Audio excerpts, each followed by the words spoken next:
The stimulated emission of light was a discovery by Einstein around 1916. All we need is an atom which possesses electrons just like any other atom in our world and a photon, that is, a quantum of light.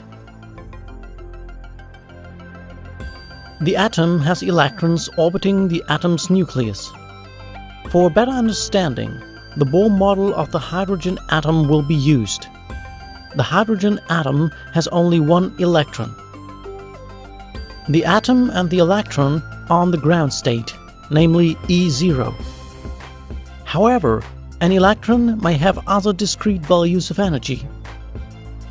For this example, two energy levels will suffice, E1 and E2.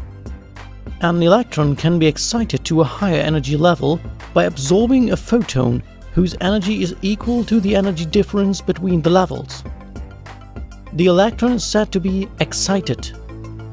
However, after a very short time, the excited electron will go to the lower energy level by emitting a photon equal to the energy difference. This is called spontaneous emission. But when an atom absorbs a photon, and after a short time another photon is absorbed, a stimulated emission will be the result. The newly created photon has the same phase, frequency, polarization, and direction as the second photon. So it's a copy. The operation of lasers is based on the process of stimulated emission. Here we will discuss a three-energy level design. A photon is absorbed by the atom. The photon has enough energy to lift the electron from energy level E0 to energy level E2. Shortly afterwards, the electron jumps into energy level E1.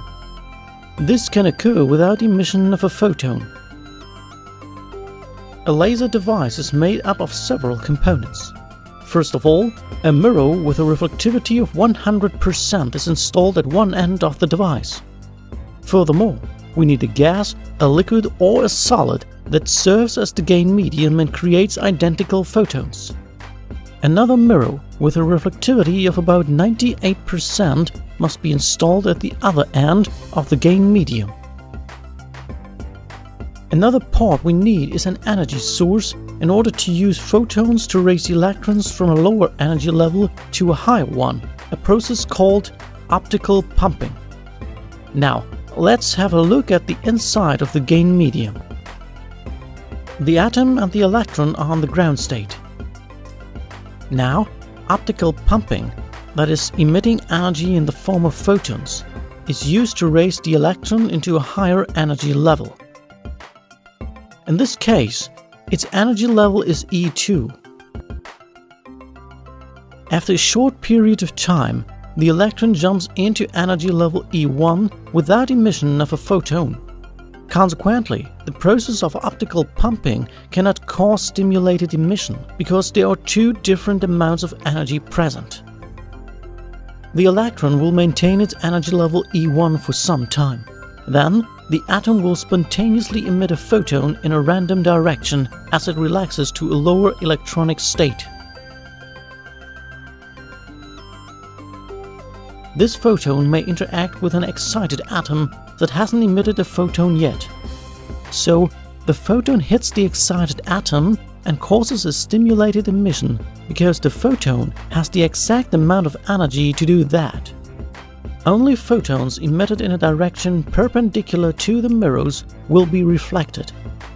The reflected photons initiate a chain reaction to produce more and more photons of the same kind. Furthermore, only photons with the same amount of energy and the same momentum will be part of the chain reaction. That's the reason why laser beams are strongly coherent and monochromatic. A very important aspect is the fact that many atoms must be in an excited state. For a laser to work, more atoms must be in an excited state than in lower energy states. This is called population inversion. The semi-transparent mirror allows some of the laser energy to be emitted, while bouncing most of it back through the laser. There are many other cool things about lasers, but for now, that's all.